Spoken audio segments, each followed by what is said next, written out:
You know that itchy red rash you sometimes get from a new watch or maybe a different kind of lotion? A lot of us have been there, but what is actually going on with our skin? Today, we're going to break down allergic dermatitis. It's super common, but it's also more than just a simple irritation. I mean, we've all been there, right? You're all excited about some new jewelry or a fancy skincare product, and then boom, your skin is red, it's angry, and it is so itchy. Well, this isn't just some random fluke. It's actually your own immune system sounding a false alarm. So let's play detective for a minute and put a real name to this mysterious skin reaction. What's the official diagnosis here? Okay, the official term is allergic dermatitis. Now, the two most important words you're going to want to remember here are immune-mediated and delayed. All that means is it's your own immune system that's causing all the inflammation, and it doesn't happen the second you touch something. A great way to think about it is like this. Your body's immune system is like a super high-tech security team. But in this case, it totally mistakes something harmless, like say the nickel in your earring, for a dangerous intruder. And then it launches this full-scale and very itchy counterattack. So if our immune system is the one overreacting, what are the common things it's reacting to? Come on, let's round up the usual suspects.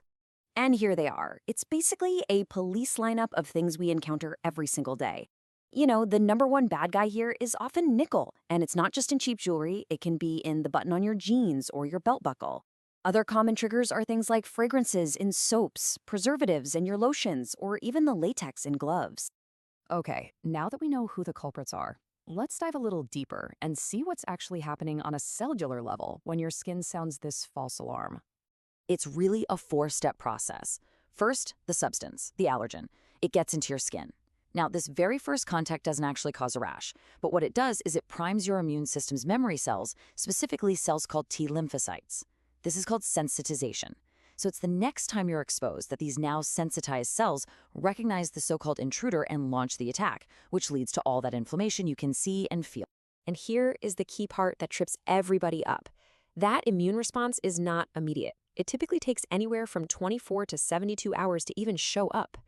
This delay is exactly why it's so hard to connect the rash back to something you touched, a day or two ago. This is that delayed reaction we were talking about. So, given this frustrating delay, how do doctors actually crack the case and figure out what's causing the problem? Well, a doctor is going to start by looking for these classic telltale signs. The number one symptom is intense itching. But honestly, the biggest clue is often the location and the shape of the rash. I mean, if it perfectly matches where your watch band was or the button on your jeans was touching your skin, well, that's a huge giveaway. But to be absolutely sure, to nail down exactly which substance is the culprit, the gold standard is something called patch testing.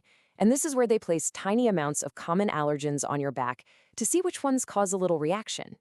Now, a really crucial part of getting this right is not confusing it with something else called irritant dermatitis. The difference is actually pretty simple. An irritant, like a harsh chemical, causes direct skin damage right away, and it can affect anyone. An allergy, on the other hand, is that delayed immune response that only happens in people who have been previously sensitized to that one specific substance. Okay, so you've got a diagnosis. What happens now? Well, the good news is there's a very clear four-part action plan for getting relief and getting everything under control.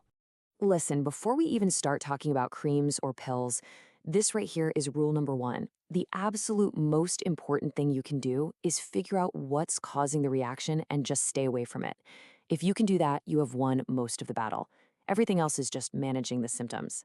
For the rash itself, doctors will usually start you off with a topical steroid cream to calm that inflammation right on the skin. Now, if the itching is super severe and keeping you up at night, they might prescribe an oral antihistamine. And just as important is all the supportive care. Simple things like a cool compress can feel amazing.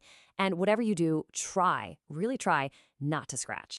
So once that rash is finally gone, the goal is to keep it from coming back. Let's talk a little bit about prevention and what to look out for in the long run. See, if it's not managed well, a couple of things can happen. All that scratching can create tiny little breaks in your skin, which can open the door for a secondary bacterial infection. And if you're repeatedly exposed to that allergen, the chronic inflammation can actually lead to permanent changes in your skin's texture and color. So the real takeaway here is that prevention is empowerment. Once you know your trigger, you can take control. This could mean wearing gloves, choosing products that say hypoallergenic or fragrance-free, and just becoming an expert at reading ingredient labels to avoid your specific allergen. So, we'll leave you with a final thought to mull over. Now that you know the usual suspects and how they work, what hidden allergens might be hiding in plain sight in your own daily routine? It's a fascinating question, right? And being aware is really the first step to staying in the clear. Thanks for joining us for this explainer.